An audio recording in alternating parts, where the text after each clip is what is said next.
This is the special edition of the Jewish Tribune, which is the only paper which made a special edition for the mother of Anglo Jewry. That was Lady Jakobovits. And it's show here a picture also of the Levaya of Lady Jakobovits, which was in Golders Green. It started off in Golders Green and later off Hendon and went to Israel. Really, they say about 3,000 people attended. Now,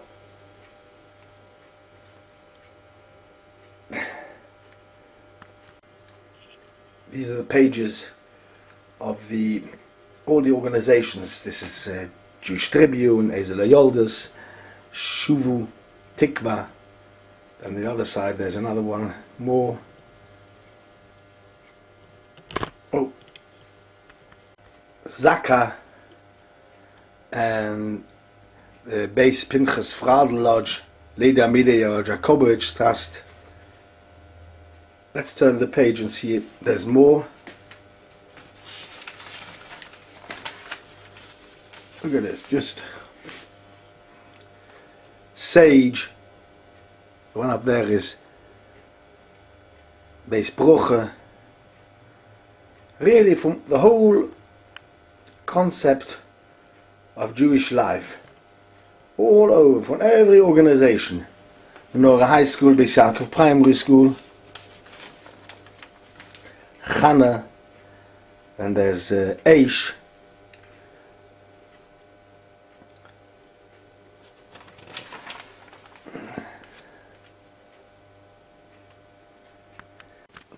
There's something which I would really like to say about this Lady Amelia Jakobovits. You see that she was liked by all the people, liked by everyone, by all organizations, United Synagogues, Reform, everybody. And she really had in zich gewaltige qualities. When you read the story, which I heard from her myself, about her being chucked out of Germany, running away to Switzerland, and how just about saved their lives. And then she says, and in the end we ended up still here by the Queen's table. So we see everything is in God's hands. She really had emunah and bitochen and believed that the Rebbe Shalom ran this world and everything else. And it's something to learn. She never changed the way she was educated at home by monks, by her father, Rav Munk. That's the way she carried through. She never changed her shaitel, her style, the way she dressed in front of the Queen. She dressed in front of on Yom Kippur, where there she had a white dress and there she didn't have a white dress. But she didn't stay there, try and change her style, try to make herself more appeasing and pleasing to the Goyish world because she mixed in the Goyish world or to United Synagogues. She stayed the same person all the time. But there's a point which we mustn't forget. And the point why Rabbi Padva wouldn't go in once when I was with Rabbi Padva, and he wouldn't go into the Shema Shas because Rabbi Jakobovits was sitting there. And what was this thing about? This was clause 43 of the Board of Deputies, where the Board of Deputies took in the Reform synagogues. I once argued about somebody about Reform synagogues, and I told him, Reform is Christianity. The first Reform Rabbi was Jesus, and you're just the same. You cannot change Judaism. Judaism has got a certain way, and that's the way it is, and it will stay forever and ever. And if they want to allow them a seat within a Board of Deputies of Jews of England, then they recognize that the Reform synagogues had a Judaism, a way of life, and this could not be allowed. You cannot bend the rules of Chazal. It's the same way in other things, like lots of things in Emunah. Now there's a big problem here with the worms in the fish.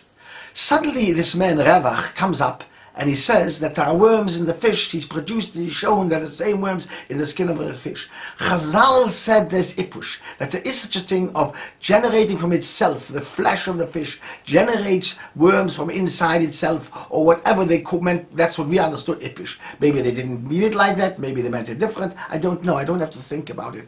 But the point is, even if there's a worm on a piece of cheese on the top, running around, and I see it running around on the top of the cheese, as long as it hasn't gone onto the plate, I can still eat it and that I'll permit it to be eaten. We don't have to give, scientists don't have to explain Chazal, because what the Chazal say doesn't contradict a bit to what the scientists say. By us admitting that the scientists have a point, and maybe there are worms, we are admitting that the scientists have something to say in the Yitzirah from the Welt and believing in God.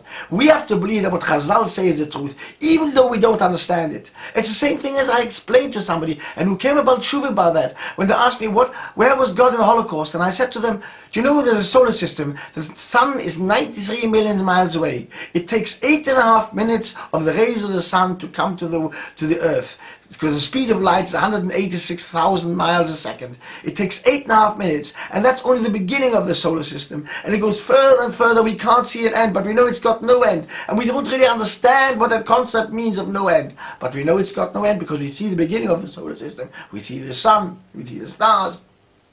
But it's got no end, and it goes forever and ever.